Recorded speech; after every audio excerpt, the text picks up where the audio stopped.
आप पढ़ रहे हैं चक्रवृद्धि ब्याज कंपाउंड इंटरेस्ट, उसी में हम कल बताए थे महीना, अगर क्वेश्चन दिया हो कि दर से 2 वर्ष कुछ महीने का ब्याज, 1 वर्ष कुछ महीने का चक्रवृद्धि ब्याज, तब कैसे ज्ञात करेंगे, ये कल हम बता चुके हैं। आज महीने के बजाय अगर क्वेश्चन दिन में दिया हो तब हम कैसे सॉल्व करेंगे उसको देखिए, ठीक है। तो क्वेश्चन दिया है कि 10,000 रुपये 10% वार्षिक ब्याज की दर से 2 वर्ष 73 दिन का चक्रवृद्धि ब्याज बताइए। 2 वर्ष 73 दिन का बताना है। तो यहाँ से हम सॉल्व करेंगे तो रेट, इसमें देखो मूलधन दे दिया है तो मूलधन को नोट कर लो। मूलधन क्या दिया है, 10,000 रुपये, मूलधन है 10,000 रुपये। रेट क्या है 10%, 10% रेट है।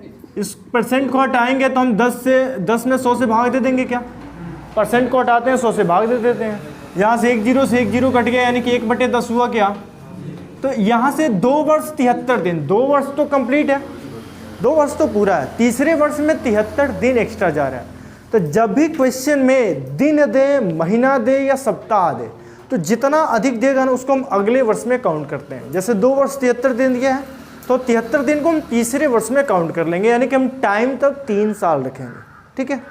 क्वेश्चन देता कि 1 वर्ष 2 महीने, तो 2 महीना एक्स्ट्रा हुआ ना, तो 1 वर्ष तो कंप्लीट है, 2 महीना एक्स्ट्रा हुआ तो 2 महीना को हम दूसरे वर्ष में काउंट करेंगे, यानी कि तब टाइम क्या हो जाएगा 2 साल। समझ पा रहे हैं। लेकिन इसमें 2 वर्ष 73 दिन है, यानी कि टाइम हम 3 साल लेंगे, क्योंकि 2 वर्ष तो कंप्लीट है और 73 दिन यानी कि तीसरे साल में है। तो यहाँ से टाइम क्या हम लेंगे 3 वर्ष, टाइम 3 वर्ष लेंगे। तो जैसे पिछले क्वेश्चन को सॉल्व किया वैसे हम इसे सॉल्व करेंगे। फर्स्ट ईयर, सेकेंड ईयर और थर्ड ईयर, ये थर्ड ईयर हो गया, सेकेंड ईयर हो गया और ये फर्स्ट ईयर हो गया। 10% ब्याज लग रहा है, यानी कि 1/10 क्या, 1 जीरो से 1 जीरो कट जाएगा तो 1,000 रुपये होगा क्या। आप जानते हैं कि साधारण ब्याज और चक्रवृद्धि ब्याज पहले साल क्या होता है, समान होता है। और आप ये भी जानते हैं कि साधारण ब्याज हर साल समान होता है। तो अगर ये पहला जो निकलता है वो साधारण ब्याज निकलता है। अगर पहला 1,000 निकला तो दूसरा भी 1,000, तीसरा भी 1,000, क्योंकि साधारण ब्याज है। यानी कि 10% 1,000 पे हम 10% रेट करेंगे तो वो भी 1/10 होगा, तो 1 जीरो से 1 जीरो कट जाएगा तो क्या मिलेगा 1,000। यहाँ पे भी ये 10% रेट करेंगे तो 1/10 होगा, 1 जीरो से 1 जीरो कट जाएगा, क्या मिलेगा 1,000। ठीक है, यहाँ तक तो कुछ ही दिक्कत नहीं है। यहाँ सेम पिछला क्वेश्चन है, आगे भी सेम पिछला क्वेश्चन ही सॉल्व करेंगे। ये सेकेंड ईयर है तो ये थर्ड ईयर तक जाएगा क्या, 1 साल ब्याज लगेगा। ब्याज पे ब्याज निकालेंगे तो चक्रवृद्धि ब्याज, और क्वेश्चन में चक्रवृद्धि ब्याज ही ज्ञात करना है। तो यहाँ से ये 1,000 रुपये है, अब इस पर हम 10% इंटरेस्ट लगा रहे हैं। 10% यानी कि 1/10, यहाँ से 10% यानी कि 1/10 हुआ है। 1 जीरो से 1 जीरो कट जाएगा, यानी कि 100 रुपये मिलेगा क्या। तो यहाँ से मिल गया अगले वर्ष 100 रुपये ब्याज। कोई डाउट है। अब ये 2 सालों पर ब्याज लगेगा इस पर, एक तो दूसरे साल लगेगा और एक तीसरे साल लगेगा। तो पहले हम दूसरे साल पे देखते हैं। तो इस पर भी हम क्या करेंगे, 10% ब्याज करेंगे। तो 1 जीरो से 1 जीरो कटेगा, 100 रुपये यहाँ से मिलेगा क्या। अब ये ब्याज पे फिर से ब्याज हम लगा दें, यानी कि ये ब्याज बिना इस पर फिर से ब्याज हम लगा दें तीसरे वर्ष के लिए। तो 10% यानी कि 1/10 होगा, 1 जीरो से 1 जीरो कटेगा, 10 होगा क्या। इस पे हम पहले ब्याज दूसरे साल के लिए किए, तो इसी पे ब्याज हम एक बार तीसरे साल के लिए भी करेंगे। तो यहाँ से हम इसी पे ब्याज एक बार तीसरे साल के लिए डायरेक्टली कर दे रहे हैं। तो इसका 10% करेंगे तो 1,000, यहाँ से 1,000 का 100 रुपये हो जाएगा क्या।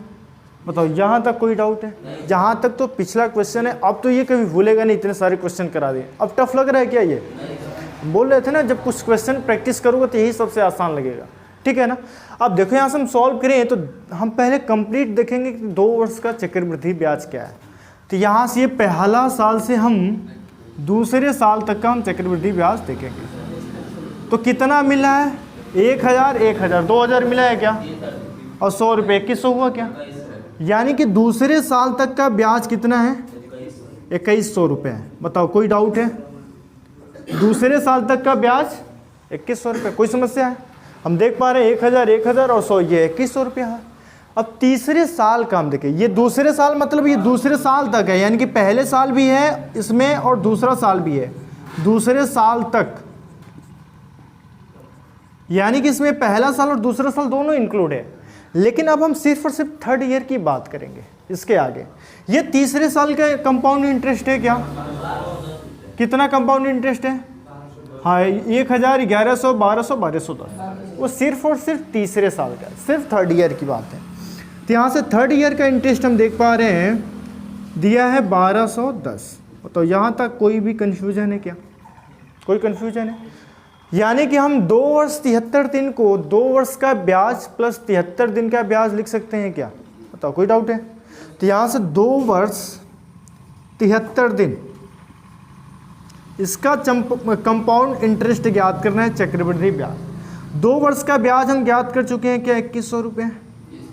73 दिन का ब्याज ज्ञात करना है, ये 1 साल का ब्याज निकला है, यानी कि तीसरे साल, यानी कि 1 साल का ब्याज हमको सिर्फ और सिर्फ 73 दिन का ज्ञात करना है। तो हम जानते हैं 1 साल में 365 दिन होते हैं, 73 दिन का ज्ञात करना है, तो 73/365 लिख सकते हैं क्या? जैसे आपको अगर बताना होता है परसेंट, आप 500 नंबर में से 400 नंबर लाएं, तो कैसे परसेंट निकालते हैं? 400 को ऊपर रखते हैं, यानी जितना नंबर लाए हैं जितने में ज्ञात करना होता है, और 500 को पूर्णांकों नीचे रखते हैं, पूरे 100 करते हैं, ही तो करते हैं ना। तो उसी तरह से 73 दिन का बताना है। जैसे आप 400 नंबर पाए तो आप 400 का परसेंट बताना है ना, और कितने में? तो 500 में, तो 500 को नीचे रखें। ऐसे 73 दिन का बताना है, तो इसलिए 73 को ऊपर, और 1 साल में हम जानते हैं 365 दिन है, ये 1 साल का यानी कि तीसरे साल का ब्याज है, तो तीसरे साल में 365 दिन होंगे, तो यहाँ से 73 दिन हो गया, और 365 दिन से हम क्या करेंगे बाहर, और 1 साल में मिला कितना है ब्याज? 1210। 1210 से गुणा कर दो। बताओ, कोई भी डाउट है यहाँ तक? अब यहाँ से देखो सॉल्व करें। इकाई अंक 5 है क्या? इसमें इकाई अंक 0 है क्या? 5 से कट जाएगा, 5 से काटते हैं, 5 सते 35, 1 बचा, 15, 5 तिहाई 15, यहाँ से 5 दूना 10, 2 बचा 21, 5 को 20, 5 दूना 10, यहाँ से 73 से 73 कट गया क्या? यानी कि 73 दिन का कंपाउंड इंटरेस्ट क्या मिला है? 242। 73 दिन यानी कि तीसरे वर्ष में 73 दिन का कंपाउंड इंटरेस्ट 242 रुपये, और पहले साल और दूसरे साल कंपाउंड इंटरेस्ट क्या था? 2100। यानी कि 2 वर्ष 73 दिन का कंपाउंड इंटरेस्ट क्या हो जाएगा? 2100 में 242 को जोड़ देंगे, क्या हो जाएगा? 2342। ये इसका आंसर होगा। बताओ, कोई भी डाउट है? समझ में आया कि नहीं? है ना? तो क्या अगर इस टाइप के क्वेश्चन आएंगे तो आप सॉल्व कर लेंगे क्या? क्या इस टाइप का और भी क्वेश्चन है कि अलग चले? दूसरा बताए ना। देखो क्वेश्चन में क्या है, अगर इसमें मूलधन दिया है, मूलधन दिया है, अगर मूलधन दिया होता तब तो क्वेश्चन बहुत आसान हो जाता, क्योंकि मान लो पिछले क्वेश्चन में मूलधन दिया था 10,000। 10,000 का हम पहले साल 33 से 1/3% निकालते हैं, दूसरे साल 16 से 2/3% निकालें, तीसरे साल 25% निकाल लेते हैं, लेकिन मूलधन इसमें है नहीं। तो मूलधन हम अगर एक रेट दिया होता तो टाइम जितना होता है उसका, अगर दो वर्ष है तो उसका स्क्वायर कर देते हैं। मान लो 10% रेट होता तो उसे सॉल्व करते 1/10 मिलता। तो हर में है जो 10, टाइम 2 साल है तो स्क्वायर वो मूलधन मान लेते हैं, टाइम 3 साल है तो उसका क्यूब मूलधन मान लेते हैं, यही तो करते हैं। लेकिन इसमें जो है रेट भी डिफरेंट है, ठीक है। तब हम इसको कैसे सॉल्व करेंगे उसके लिए देखिए, दिया है 33 सही 1/3%। अगर हम इसको सॉल्व करें तो 33 या क्या होगा 99 और 100/3%। हाँ 100/3% है, परसेंट को हटाएंगे 100 से भाग देंगे यानी कि 1/3 मिलेगा क्या, तो इसका मान क्या मिलेगा 1/3। किसी को कोई डाउट है? समझ में आ रहा है कैसे हुआ है? ठीक, देखो आगे दे रहा है 16 से ही 2/3%, 16 से ही 2/3%। इसको सॉल्व करेंगे तो 16 3 48 2 50/3%। परसेंट को हटाएंगे 100 से भाग देंगे 50 गुना 100 यानी कि 2 गुणे 3 करेंगे तो 1/6। कोई डाउट है? कैसे हुआ, समझ में आया? हमको नहीं लग रहा समझ में आया। देख लो 16 गुणे 3 करेंगे 48, 48 2 50, 50/3%। परसेंट को हटाएंगे हम तो 100 से भाग देंगे, परसेंट को हटाएंगे तो 100 से भाग, ठीक है। 50 से कम 50, 50 दूना 100, ऊपर बचा 1, 3 गुणे 2 करेंगे तो 6। समझ में आया? इसी तरह से हम इसको भी किए हैं, ठीक है। तो 16 से 2/3% का इंटरेस्ट आया 1/6, 33 से 1/3% का इंटरेस्ट आया 1/3। अगला है 25%। परसेंट को हटाएंगे 100 से भाग देंगे यानी कि 1/4। तो यहाँ तक कोई भी डाउट है?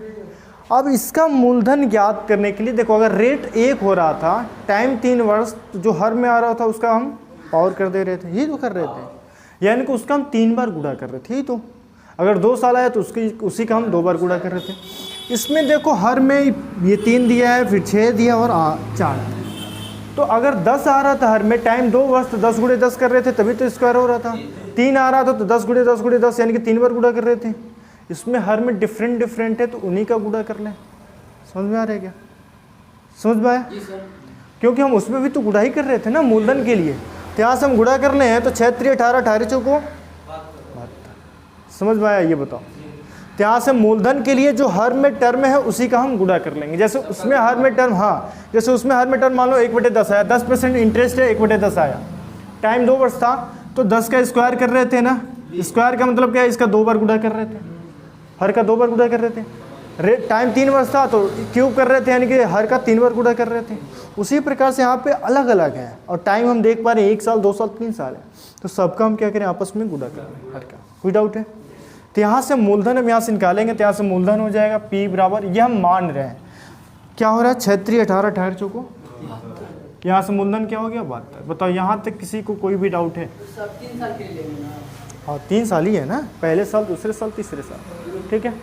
अब इसको हम 3 साल में डिवाइड कर लें, पहले साल, दूसरा और तीसरा, first year, second year, third year.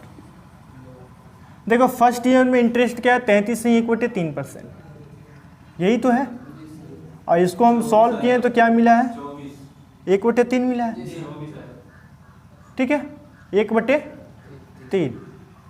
दूसरे साल का इंटरेस्ट क्या है? 16 से ही 2/3%, उसका मान क्या है? 1/6, यानी कि 1/6। और तीसरे साल 25% है, उसका मान क्या है? 1/4। बताओ यहाँ से कोई डाउट है? अगर रेट अलग अलग है तो क्या साधारण ब्याज हर साल समान मिलेगा क्या? पहले साल हम कह रहे हैं रेट ये है, दूसरे साल रेट को हम बढ़ा दिए या घटा दिए, तो हाँ कभी भी समान नहीं मिलेगा। रेट अगर वही रहता है तब साधारण ब्याज क्या होता है? हमेशा समान मिलेगा। रेट पहले साल कुछ और है, दूसरे साल हम कुछ बढ़ा दिए रेट, तीसरे साल हम रेट कुछ कम कर दिए, तो साधारण ब्याज भी क्या होगा? अलग अलग मिलेगा, ठीक है ना। अब यहाँ से देखो, हम इसका 1/3 करेंगे 72 का, मतलब 72 में 3 से हम भाग दे रहे हैं, तो कितनी बार में कटेगा? 24 बार। 6 से हम 72 में भाग देंगे तो 12, 4 से हम इसमें भाग देंगे तो। यहाँ तक किसी को कोई डाउट है? समझ में आ रहा है क्या? इसके आगे देखो, इस पे हम इंटरेस्ट लगाएंगे, कौन सा इंटरेस्ट लगाएंगे? 1/6 नहीं 1/4। देखो तीसरे वर्ष हो जा रहा है ना, वो तीसरे वर्ष में जा रहे हैं, यही चीज़ इसमें आपको समझना है। उससे थोड़ा सा डिफरेंट यही चीज़ है, उसमें रेट सेम था तो कोई डाउट नहीं हो रहा था, क्योंकि हर साल के लिए सेम इंटरेस्ट हो रहा था। इसमें ये है, ये दूसरे वर्ष पे तो ब्याज लग चुका है, अब ये तीसरे वर्ष जा रहा है। अब हम आपको बोल रहे हैं कि आज जो आपका इंटरेस्ट था वो कुछ था, और रुपये आपको हम उधार दिए हैं 5000 रुपये। अब तीसरे वर्ष यानी कि अगले वर्ष हम कह रहे हैं इंटरेस्ट अब हम बढ़ा रहे हैं, यानी कि 2% हम इंटरेस्ट एक्स्ट्रा कर रहे थे। पहले 5% था, अब हम इंटरेस्ट कर रहे हैं 7% लेंगे। तो अगले साल 7% इंटरेस्ट दोगे कि 5% दोगे? 7% दोगे ना, यानी कि अगले साल वाला इंटरेस्ट दोगे, इस साल वाला तो इंटरेस्ट दोगे नहीं। समझ में आ रहा है क्या? तो सेम उसी प्रकार से हम यहाँ से अगला इंटरेस्ट लेंगे, यानी कि 25% इस पर 25%, यानी कि 1/4। बताओ कोई भी डाउट है? समझ में आया क्या? अब 12 गुणे 1/4, यानी कि 4 से 12 में भाग देंगे तो 3, यहाँ से 3 हो गया क्या? अब इसका हम इस बार इस पे लेंगे ब्याज, ठीक है, तो ये किस पे ब्याज होगा? 1/6, ठीक है ना, 1/3 नहीं। समझ में आ रहा है ना कैसे? दूसरे साल वाला इंटरेस्ट लेंगे, यानी कि 1/6, तो 1/6 यानी कि 6 से भाग देंगे तो क्या मिलेगा? 4। कोई डाउट है? अभी ये अगले साल जाएगा, इस पे कौन सा इंटरेस्ट होगा? 1/4, ये वाला इंटरेस्ट आया क्योंकि तीसरे साल पे जा रहे हैं ना, तो यहाँ से हम इस पे 1/4 लगाएंगे, यानी कि 4 से भाग देंगे क्या, तो क्या मिला? 1। कोई डाउट है? अब ये लास्ट डायरेक्टली तीसरे वर्ष पे जाएगा, तो तीसरे वर्ष पे कौन सा इसका इंटरेस्ट लगेगा? 1/4, डायरेक्ट तीसरे वर्ष पे जा रहे हैं ना, इसको हम डायरेक्ट तीसरे वर्ष वाला इंटरेस्ट ले रहे हैं, तो तीसरे वर्ष वाला इंटरेस्ट क्या? 1/4 है, इसको हम डायरेक्टली 1/4 लेंगे, तो क्या मिलेगा? 6। बताओ कोई डाउट है? 24 में 4 से भाग देंगे तो 6 मिलेगा। यहाँ तक समझ में आया कि नहीं आया? कि फिर से एक बार बताएं, आया? कोई डाउट नहीं होगा। अगर थोड़ा सा डाउट है तो वीडियो देख लेना, लेकिन नहीं दिख रहा होगा, दिख नहीं रहा है, इसलिए तो ये सब जगह छोड़ करके उधर बना रहे ताकि दिखे। अब देखो, अब सुनो क्वेश्चन में, सुनो क्या दिया? तीसरे वर्ष का जो चक्रवृद्धि ब्याज है वो 1400 रुपये, सिर्फ तीसरे वर्ष की बात कर रहा है, सिर्फ तीसरे वर्ष की बात कर रहे हैं ना कि चक्रवृद्धि ब्याज 1400 रुपये है। यहाँ से तीसरा वर्ष हम सिर्फ देखेंगे, पूरा नहीं। अगर ये कहता कि चक्रवृद्धि ब्याज 1400 है, मतलब पूरा चक्रवृद्धि ब्याज की बात करें, लेकिन क्वेश्चन में बोला तीसरे वर्ष का चक्रवृद्धि ब्याज क्या है, 1400। तो हम तीसरे वर्ष का देखेंगे, यही तो तीसरे वर्ष का है। देख लो 18 3 21, 21 1 2200। ऐसे तीसरे वर्ष का चक्रवृद्धि ब्याज 28 मिल रहा है क्या, और क्वेश्चन में कितना मिल रहा है, 1400। यानी कि 28 के बराबर 1400 हुआ क्या, 1400 रुपये। एक इकाई की वैल्यू ज्ञात करें, यानी कि हम 28 से भाग दे दें। तो अगर 1400 बटे 28 करेंगे, 14 से भाग दो, 14 दूना 28, 14 एकम 14, 100 बार में कटा क्या, 2 से काट दो 50, यानी कि एक इकाई की वैल्यू 50 रुपये आया क्या। पूछा क्या है, धनराशि ज्ञात करें। धनराशि है क्या, 72 इकाई है।